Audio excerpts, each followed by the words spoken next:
Auschwitz was designed to be perfect. Perfect fear, perfect control, perfect death. It was built so that nobody could ever question what happened inside, and absolutely nobody could ever leave. By early 1944, the Nazis believed the camp was untouchable. The guards were ruthless, the fences electrified, the dogs trained for blood, and the layout engineered so even a mistake could not be exploited. People could be marched in by the thousand, but nobody walked out. Nobody escaped. Nobody lived long enough to reveal the truth. But in the middle of this machine, two prisoners, Rudolf Verber and Alfred Wetzler, began to believe something almost insane. Not just that escape was possible, but that it was necessary, that the world needed to know what Auschwitz was, because too many people outside still refused to believe it. The Allies heard rumors, intelligence reports circled, but nobody had ever brought them exact details, numbers, blueprints and descriptions from inside the largest killing center in human history. These two men decided they would change that, or die trying. They had been in the camp long enough to know how every guard walked, how every dog barked, how every shadow moved when the floodlights swung across the dirt. They watched transports arrive daily. They watched families step off cattle cars, still believing they were going to take showers. They watched smoke rise from the chimneys every hour. Inside the camp, everything was engineered to destroy hope. But sometimes hopelessness becomes a kind of clarity. When you have nothing left to lose, fear loses its power. That was the space Rudolf and Alfred lived in. Their plan didn't start with a single moment of inspiration. It grew slowly, like a whispered rumor. They studied the routines of the SS. They watched the movement of the dogs. They kept track of which guards were lazy and which ones were paranoid. They memorized walk times between barracks and work blocks. And most importantly, they saw something that most prisoners missed, a moment every evening when the guards changed shifts and the perimeter searches relaxed. The system was efficient, but it wasn't perfect, and that was enough. The heart of the plan was something the Nazis never expected, hiding inside a woodpile that sat just outside the inner perimeter, between two fences. To the guards, it was just a stack of planks, but to prisoners who noticed everything, it was one of the only blind spots in the entire camp. If they could slip into that pile at the exact second guards turned their backs, they could create the illusion that they were already dead. Because the Nazis didn't look for escapees, not immediately. They counted prisoners, and if the count matched the number of bodies they expected back, they assumed the camp was secure.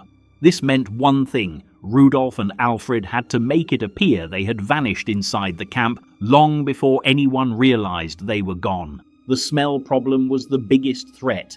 The Germans used highly trained dogs, any human scent, and they'd be dragged out in seconds. So they turned to a bizarre blend the prisoners had discovered by accident, a mixture of tobacco and gasoline that overwhelmed the dogs' noses. It stung the skin and burned the eyes, but it worked. They soaked the wood around their hiding place and soaked their own clothing in the same choking mixture.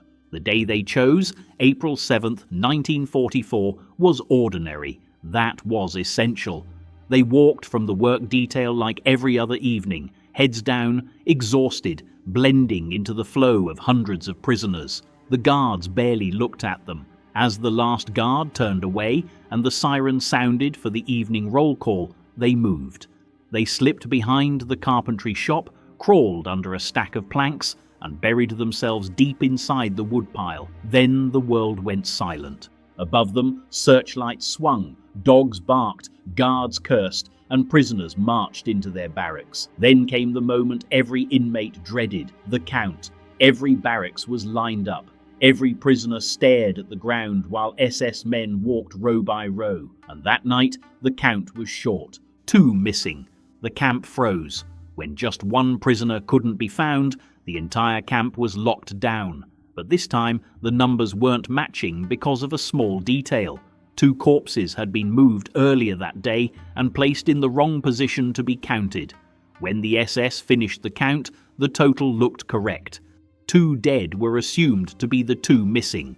The system, normally flawless, made a mistake, and that mistake held the gates open. For the next 3 nights, Rudolf and Alfred lay motionless inside that woodpile, unable to cough, unable to whisper, unable to shift their weight. They could hear boots crunching gravel inches from their heads. They heard the dogs sniffing at the planks, whining, confused by the overpowering gasoline. They heard guards talking about transports, executions, punishments. At any moment, a guard could have kicked one plank out of place and found them. But the hours stretched on, and the mistake the SS had made saved their lives. On the 3rd night, the search officially ended.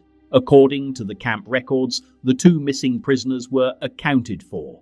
The guards were ordered back to normal routine, and after 72 hours of lying in darkness, unable to move, Rudolf and Alfred crawled out. They stepped onto the grass outside the fence, under the cover of a moonless night, and walked straight into the forest. But escaping Auschwitz was only the first step. The next stage was even more dangerous. They were deep inside Nazi-controlled territory, wearing striped prisoner clothes, starving, dehydrated, and hunted. They had no weapons and no transport. If they were seen by any civilian loyal to the Germans or by any patrol, they would be shot instantly. But the idea that they could bring the truth to the outside world kept them moving. Every step was a rejection of the system that tried to kill them. For days, they walked through forests, swamps, and small villages, dodging patrols. They drank from streams, slept in ditches, and hid when they heard engines in the distance. Finally, they reached the border of Slovakia, still dangerous, but less tightly controlled than the territories around the camp. They approached a local man who turned out to be sympathetic and guided them to the Slovak Jewish Council. That council realized immediately what they had in front of them. 2 living witnesses who had come from the very heart of the Nazi killing machine. For hours, the 2 survivors sat with pencil and paper and wrote everything they had seen. Every structure, every room, every process, every transport train, every gas chamber, the number of people murdered daily, the deception used to keep victims calm, the crematoria and how many bodies each one burned per hour, the exact blueprint of Auschwitz-Birkenau, including the expansion of gas chambers and the construction of new facilities for mass killing. This became the Werber-Wetzler report. It wasn't a rumor, it wasn't second-hand testimony, it wasn't speculation. It was the first precise systematic breakdown of how Auschwitz operated, written by people who had lived and nearly died inside it. When the report reached the outside world, it hit like a shockwave. Diplomats, rabbis, underground resistance networks, and Allied intelligence officers read it. People in London and Washington who had dismissed previous reports as exaggerations suddenly had no room for doubt. Photographs could be dismissed, rumors could be questioned, but a step-by-step breakdown of the machinery of death, written by men who risked everything to bring it, was different, and it came at the most critical moment possible. In 1944, Hungarian Jews were being transported to Auschwitz by the hundreds of thousands. The report spread internationally, pressuring foreign governments, newspapers, and even the Vatican to demand intervention.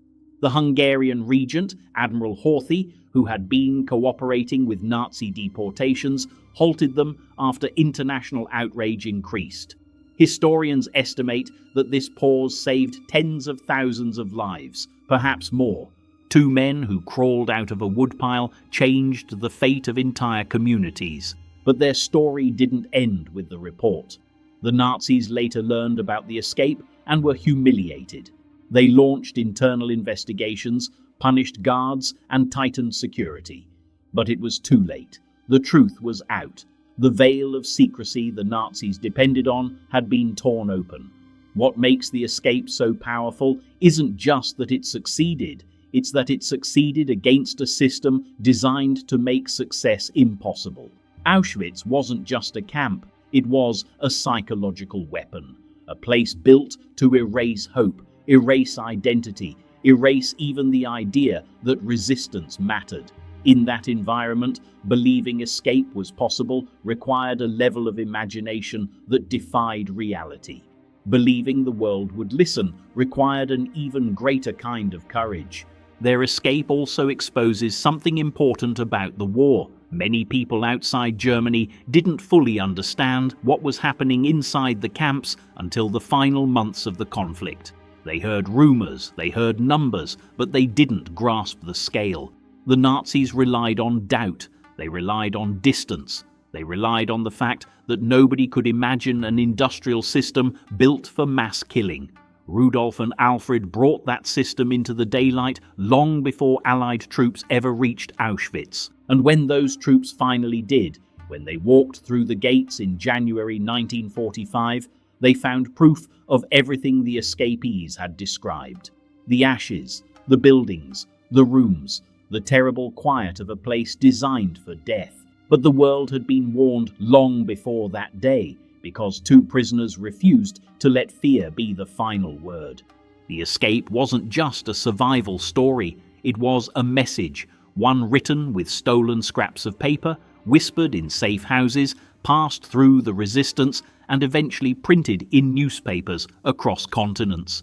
It showed that even in a place built to strip people of everything, two individuals could still break the narrative, reveal the truth, and shift history.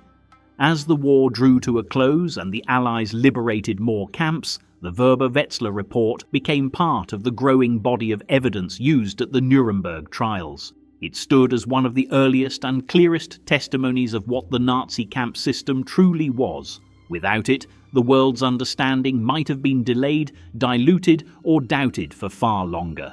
Escaping Auschwitz didn't end the war, it didn't stop the killing, but it did something just as important: it made denial impossible. It forced the world to confront reality months before the gates were opened. It saved lives in Hungary. It changed diplomatic pressure. It shaped moral outrage. And it ensured that when the Nazis finally fell, the record of their crimes had already been written by those who lived them.